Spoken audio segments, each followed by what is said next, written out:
You know, when a massive suspension bridge suddenly just collapses into a river, everyone immediately looks at the cars that were on it. Yeah. I mean, we ask the obvious questions, right? Like, was there a sudden convoy of heavy trucks? Right, or was there a freak gust of wind or something? Exactly. Yeah. Was traffic moving too aggressively and causing vibrations?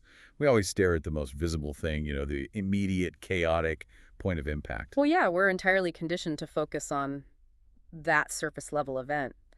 I mean, human nature demands approximate cause because it's right there in front of us, it's captioned on video, it's easy to point to. Yeah. But then, weeks later, the structural engineers show up to write the post-mortem report. And they don't look at the cars or the trucks or the drivers at all. They look at the rusted rebar buried deep inside the concrete pylons. Right, they pore over maintenance logs from like 10, maybe 20 years ago. They are hunting for the invisible, quiet decay that happened long, long before the bridge ever actually fell. They're looking for the rot at the foundation. Or, I guess, if we flip the geometry for our deep dive today, they're looking for the rot at the very top. Which brings us to the actual mission today. Welcome to the deep dive.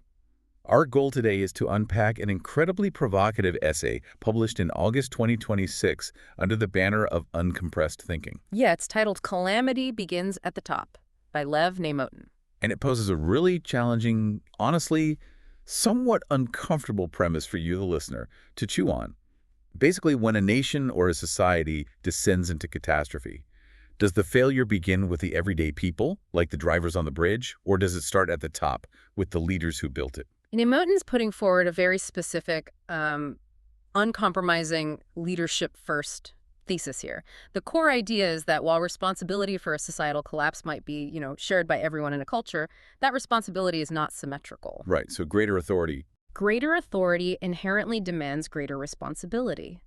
He argues that a nation usually decays from within long before a visible calamity strikes, whether that visible blow is a lost war, a devastating economic collapse, or a violent revolution. So the visible blow comes from the outside, but the door was basically left unlocked from the inside. Exactly. And the people holding the keys to that door are the leadership class. I mean, they control the institutions, they write the laws, they shape the education system, manage diplomacy, control public information. Because of that vantage point, they see things first. Right. They get the warning signs way before ordinary citizens do, giving them the actual power to correct the course before the damage becomes irreversible. Okay, let's unpack this. Yeah. Because my immediate reaction is to look at the mechanics of like a free market. If a massive tech company goes completely bankrupt because the customers just stopped buying their product, maybe the product got lazy, maybe the cultural zeitgeist moved on, maybe they just wanted something cheaper, is that entirely the CEO's fault? Like, to scale that up to a nation, don't people choose their leaders? People produce their leaders. Leaders influence the people. Isn't this just an endless, messy loop of shared blame? That is definitely the most significant hurdle this thesis has to clear. A frightened, divided, or angry society absolutely can and does produce bad leaders. Right. But the mechanism Nemotin focuses on is how the purpose of leadership is defined. The purpose of a leader is not simply to act as a mirror, passively reflecting the public's worst weaknesses back at them. Oh. The function of leadership is to restrain those weaknesses, to educate the public, and to guide the nation above its baser instincts. So the argument is that once someone actually gets the corner office, the entire dynamic of influence shifts. It reverses completely. I mean, a corrupt society might help elevate a bad leader to power, but once entrusted with that power, the leader institutionalizes the corruption. Oh, I see. Yeah, they build legal frameworks to protect it. They use state resources to multiply it. What's fascinating here is how bad leaders take human weaknesses, like fear, greed, or prejudice, and they don't just reflect them, they weaponize them into national policy. I hear the theory, but let's stress test this with actual history. If you look at pre-revolution France or even Germany, the common narrative is that the public was already highly radicalized, like that the leadership was essentially just riding a massive wave of public fury. So how does this top-down framework explain those massive societal ruptures? Well, by looking at who removed the guardrails, take the late Roman Republic, for example. Yeah. It didn't fall because the average Roman blacksmith or farmer suddenly woke up and rejected the concept of representative government. It fell because political elites and military commanders, driven by personal ambition, systematically weakened the norms. They normalized the political violence, right? exactly to bypass the Senate. Or look at pre-revolution France and Imperial Russia. The aristocratic and autocratic leadership actively resisted, crushed, and just ignored meaningful reforms for decades until the pressure simply snapped the system in half. Yeah, and the essay also brings up Germany, which feels like the ultimate, most sensitive stress test for this theory. Because the argument you hear constantly is that Hitler just said out loud what the German public already believed, making the public the primary driver of the calamity. And Moten does not absolve the public in any way. He explicitly notes that public prejudice, anger, and enthusiastic participation were terribly real. So everyday people were not innocent bystanders. Not at all. But the crucial distinction lies in how the catastrophe was systematically organized. The Weimar governing establishment, the conservative elites who actually thought they could control him, handed him the chancellorship. Right, they gave him the keys. And once in power, the Nazi leadership used the vast machinery of the state. They used emergency laws, the education system, and monopolized propaganda to turn a social weakness into industrialized mass murder. The leadership made the evil systematic. So they take a spark that already exists in the population, and they deliberately build a massive wind tunnel around it. Exactly. They engineer the conditions that turn a vulnerability into an unavoidable catastrophe. We saw the exact same pattern in Yugoslavia and Rwanda in the 1990s. Yep. Political leaders didn't invent ethnic grievances out of thin air. Those tensions existed. But the leaders selected those specific grievances, magnified them through state radio and political rhetoric, and weaponized them until neighborly division became outright genocide. It's wild. And this pattern of a leadership vacuum, or I guess leadership manipulation leading to catastrophe, it isn't just a modern political phenomenon. Moten shifts from secular history to foundational biblical text to prove this, pointing specifically to the story of the golden calf. Yeah, it serves as the ultimate archetype of a catastrophic failure in human governance. I really want to push back hard on his interpretation here, though, because it feels like he's letting the people off the hook. Okay, how so? Well, Moses is up on Mount Sinai. He's gone longer than expected. The people at the bottom of the mountain get scared, they get impatient, and they literally demand a visible God to worship. Right. And Aaron, the second in command who is down there with them, actually gathers the gold and builds the idol. Yeah. So how can Moten possibly argue that Moses was responsible? I mean, he wasn't even on the mountain. He was literally receiving the law. He wasn't there to stop them. It's a great question, but Moten offers a really bold theological, organizational reading of this exact tension. He acknowledges that Aaron bears the immediate, undeniable responsibility for surrendering to the mob. Okay, so Aaron's not off the hook. No. And he acknowledges the people bear responsibility for their impatience and idolatry. But the underlying systemic failure belongs to Moses. Moses had a profound leadership failure before he ever walked up that mountain. Because he left them without a plan. Because he had not yet formed a community capable of preserving its moral direction without his physical dominating presence. Oh. Moses led them out of Egypt, which was a monumental feat of charismatic leadership. But the demanding principle Moten extracts here is that a true leader must build a moral structure that survives their absence. Oh, man, this reminds me so much of modern startup culture. Oh, yeah. You see this all the time with a brilliant, charismatic founder of a tech company who micromanages absolutely every single decision. They are the visionary, they hold the entire product roadmap in their head, they solve every crisis. Right, they do everything. Exactly. But they never actually build processes or train their executive team to think independently. So the moment that founder goes on a 2-week vacation or gets sick, the entire company instantly folds into chaos and infighting. That translates perfectly to the biblical narrative. When God tells Moses, "Go down, for your people have become corrupt," Moten hears the words, "your people," not just as a statement of identification, but as a direct assignment of responsibility. That's heavy. The nation could not hold its course without him, which is a failure of his leadership design. Notice, however, what Moses does next, which Moten says defines his true historical greatness. He doesn't stay on the mountain and point fingers? No, he doesn't stay up there and say, "Well, they made their own choices. I wash my hands of this." Good leadership doesn't just claim credit for the victories. Moses accepts the crushing burden of the failure. Yeah. He goes back down into the chaos, he pleads for the survival of the people, and he does the incredibly hard, painful work of rebuilding the covenant from scratch. So he takes ownership of the rot in the foundation. Like, even if he didn't personally put the rusted rebar in the concrete, He owns the fact that the foundation he oversaw wasn't strong enough to withstand his absence. That's a really heavy It burden. is. But if Moses shows us the danger of an absent leader, Neimotin transitions to a new era to show us what happens when leadership is present but fundamentally compromised. He calls this period Year Zero. Right. Year zero serves as his framework for examining the turn of the Common Era in Judea. Let me set the context from the source for you listening, because the geopolitical dynamics here are really vital. At this time, Judea is under heavy, suffocating Roman domination. But Jewish society still has its own internal governance structure. Yeah. The Jewish priestly elite, the local governing class, are locked in this deeply codependent, almost toxic relationship with Rome. It is a textbook imperial management structure. Rome doesn't want to micromanage the daily lives of the Judean peasants, you know. They just want the taxes collected and the streets quiet. Huh. So they empower a local elite. Which comes with a price. A huge price. The Yeah. local elite needs Rome's military backing to maintain their own privilege, wealth, and power over the local population. In return, Rome needs the local elite to pacify the masses. Which creates a profound psychological squeeze on those local leaders. It warps their incentives entirely. In a healthy society, a leader sees the unhappiness of their people as a warning sign, like a problem that needs fixing. But under this imperial pressure, the local elite starts viewing the domestic suffering of their own people not as a tragedy, but as a direct threat to their own status. Because the people rebel. If the people rebel, Rome will blame the local elite and strip them of their power, or worse. Okay, here's where it gets really interesting, but also, honestly, incredibly delicate. Into this highly pressurized, paranoid atmosphere steps Jesus of Nazareth. Neimotin uses this specific moment as his prime example of a colossal leadership failure. Yes. But I have to ask my third and easily most intense objection.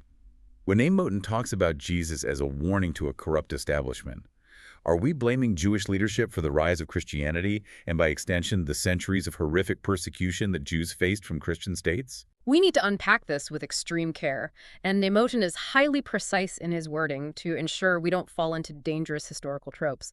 Neimotin firmly and explicitly rejects any idea of collective Jewish guilt. Okay. That specific accusation has caused centuries of tragedy, and he completely disavows it. Because the historical facts remain the facts regarding who actually held the power. Absolutely. Rome ruled Judea with an iron fist. Crucifixion was a uniquely Roman method of state terror. Pontius Pilate, the Roman governor, had the sole power of life and death, and it was Rome that executed Jesus. Right. Furthermore, Neimotin makes it categorically clear that the Christian states and institutions that later persecuted Jews are fully morally responsible for the immense suffering they inflicted. He is not letting Rome or any later empires off the hook for their choices. Okay, so if he rejects collective guilt and acknowledges Rome's supremacy, what is his specific critique of the Jewish leadership at that exact moment in time? His critique is launched purely from a historical and internal Jewish perspective. He states he is writing as an observant Jew, and he views Jesus not in a theological sense, but as a historical Jew, speaking to other Jews. Right. Jesus was giving voice to a deep, agonizing dissatisfaction among the rural and poorer populations, a dissatisfaction that the established leadership in Jerusalem had completely failed to answer. So he was a symptom of the decay, like a flashing warning light on the dashboard. Exactly. He was a warning sign that an internal crisis of inequality and spiritual exhaustion had become severe. The failure of the leadership was this. Instead of protecting their vulnerable population from the crushing weight of imperial Roman power, a faction of the elite used that Roman imperial power to eliminate a domestic critic who threatened their comfortable status quo. Wow, they called in the occupying force to silence the warning light. If leadership sees an internal critic pointing out rot in the foundation, and their solution is to call in the Roman executioners to handle it, that is a profound moral collapse. Yeah, that's incredibly damning. The inability of the local leadership to hear the warning, to correct their course, or to unite the people against the real oppressor helped turn that domestic friction into a massive historical rupture. There's a philosophical point he makes in this section that I think is really key to understanding how he balances this blame, the difference between providence and approval.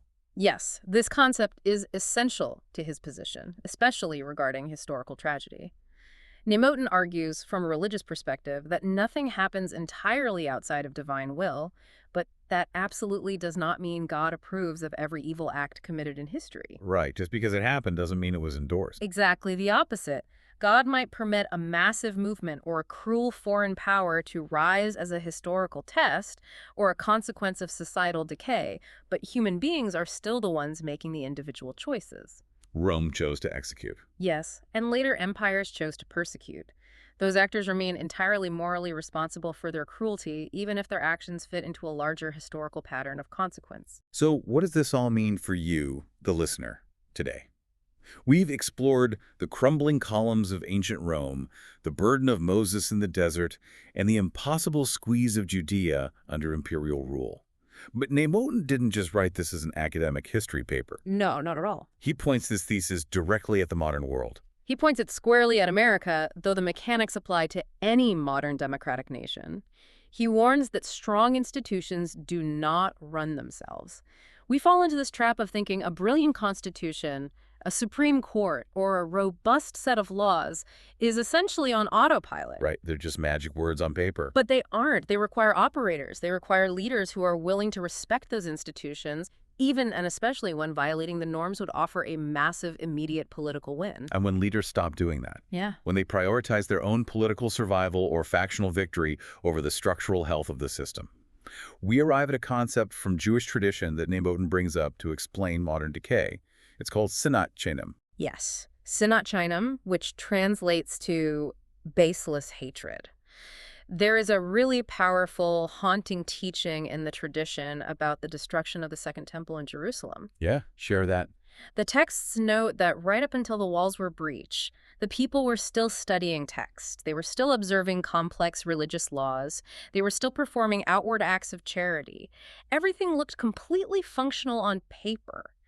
But the society was completely consumed by baseless, factional hatred for one another. So the rebar was completely rusted out inside the concrete. The surface looked totally fine. The daily rituals of the state were still happening, but the internal relationships that actually held the society together were completely poisoned. And Neimotin's modern point is that while this kind of toxic factionalism might organically spread among ordinary people on social media or in communities, the leadership class is explicitly charged with healing that division. That's their job. Leaders are supposed to prevent factional hostility from becoming the governing condition of the state.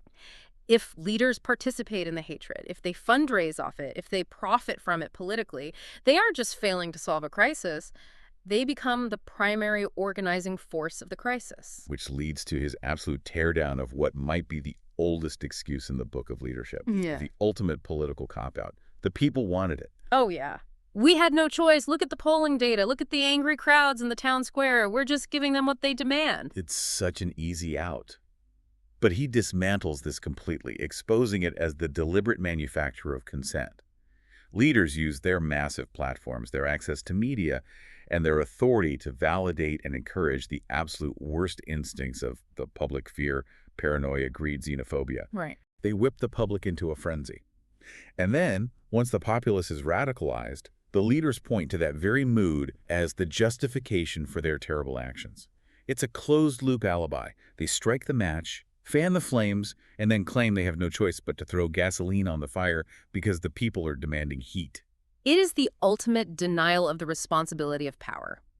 Neimotin reminds us that, yes, everyday citizens have vital duties. We have an obligation to think critically, to judge facts, to resist emotional manipulation, and to vote for better leaders. Right, we're not helpless. A free society will certainly die if the public abandons those obligations. But the first responsibility, the heaviest structural burden, always belongs to those who hold power, because they possess the levers of state, the institutional memory, and the greatest ability to either hit the brakes on a national decline or step on the gas. So to summarize the intense journey we've taken through uncompressed thinking today, we've explored the true, unglamorous burden of authority. We looked at the hard lessons of Moses, proving that a leader must build a resilient moral structure that outlasts them. Yeah. We analyzed the tragedy of year zero, where compromised elites chose their own self-preservation over protecting their vulnerable population. And it all lands on a stark, unavoidable warning for modern democracies. The core takeaway, the thesis that survives all our stress tests is this. Civilizations don't fall because ordinary people suddenly just decide to become worse. They fall when leaders make what is worst in the people powerful. That is the crux of the argument. And for you listening, I would encourage you to apply this framework to the structures in your own life. Look at the company you work for, the local community boards you sit on, the nations you belong to. It's a good exercise. Ask yourself, are the people in charge restraining human greatness, or are they weaponizing it for their own short-term gain? It fundamentally changes how you view authority. It really provides a completely different, much sharper lens. Yeah. And as we wrap up, I want to leave you with one final lingering thought to chew on. Something that builds on Namoten's framework, but pushes it directly into our current reality. We talked earlier about Moses and how a leader's true test is building a moral structure that survives their physical absence. But what happens to us today, in a hyper-connected digital age, where leaders are never truly absent, with politicians, pundits, and digital influencers constantly in our feeds, 24/7, dictating our daily outrage and telling us exactly who to be angry at? Does this constant, inescapable presence prevent us from ever developing our own independent moral compass? Like, by never leaving the mountain, are they making us even more vulnerable when the bridge finally starts to crack? Something to think about. Until next time, thanks for diving deep with us.